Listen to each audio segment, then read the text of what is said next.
বিকাশৰ 12 দিন এই কাৰ্যসূচীটোৰ আমি আজি ডিব্ৰুগড়ত সামৰণি পেলাইছো। এই সময়ছোৱাত অসমৰ 20 লাখ লোকক আমি নতুনকৈ ৰেচন কাৰ্ড দিব পাৰিলো। বানপানীত ক্ষতিগ্ৰস্ত 6 লাখ লোকক আমি সাহায্য আগবঢ়াব পাৰিলো। অসমৰ মেধাৱী ছাত্ৰ ছাত্ৰীসকলক স্কুটি চাইকেল আনন্দৰাম বৰুৱা বঁটা প্ৰদান কৰিব পাৰিলো।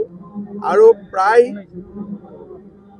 30-32 লাখ লোকক চৰকাৰী আঁচনিৰ সুফলসমূহ আমি বিতৰণ কৰিব পাৰিলো। মই আশা কৰিছো যে এই আঁচনিসমূহে দৰিদ্ৰজনক সহায় কৰিব, মধ্যবিত্তজনক সহায় কৰিব আৰু সকলোকে আগবাঢ়ি যাবলৈ প্ৰেৰণা যোগাব।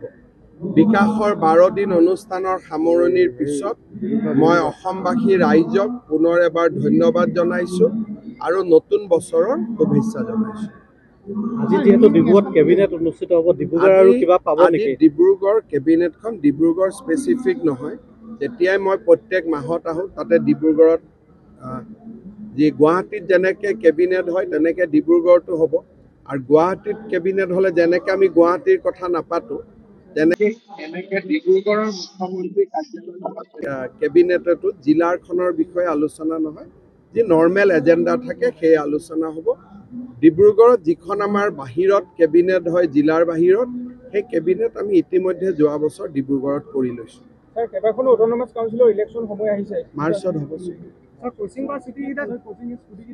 কোচিঙৰ স্কুটি আমি নিদিওঁ, ইয়াত যুক্তিৰ কথা নাহে, আমি নিদিওঁ। আৰু এইটোৱে যে ইমান বছৰ ধৰি একো এনেকুৱা চেঞ্জ নাছিলে যে কোচিং ষ্টুডেণ্টে নাপায় বা যোনে অসমৰ বাহিৰত গৈ কিনে ভাল ভাল কলেজত পঢ়ি আছে যে তাহাঁতি নাপায়। কিন্তু এবাৰ ফাৰ্ষ্ট টাইম এনেকুৱা এলিজিবিলিটি ক্ৰাইটেৰিয়াত নতুন এটা পইণ্ট ওলাই দিলে যে ড্ৰপ আউট ষ্টুডেণ্ট আৰু যোনে বাহিৰত পঢ়ি আছে তেওঁলোকে নাপায়।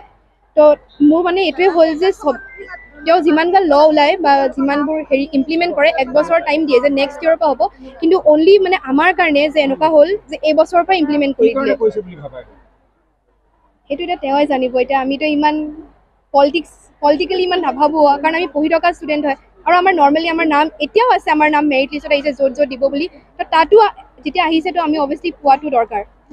মোৰ নাম হৈছে আৰ্যমান শইকীয়া। মই এইবছৰ JEE কাৰণে ড্ৰপ লৈছোঁ।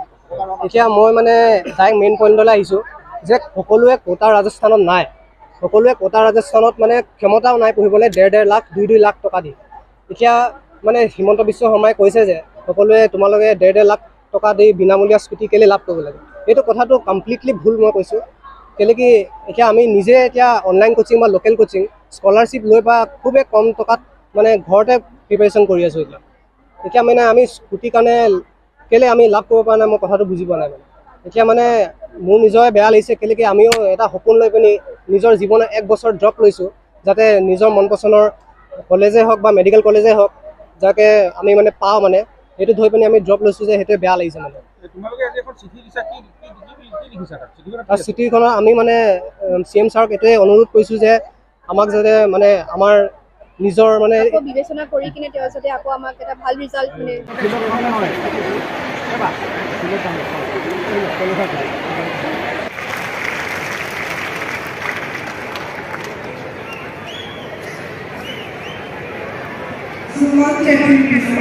মুখ্যমন্ত্ৰী হিচাপে নহয়, আপোনালোকৰ পৰিয়ালৰ এজন সদস্য হিচাপে মই আপোনালোকক অনুৰোধ জনাব বিচাৰোঁ।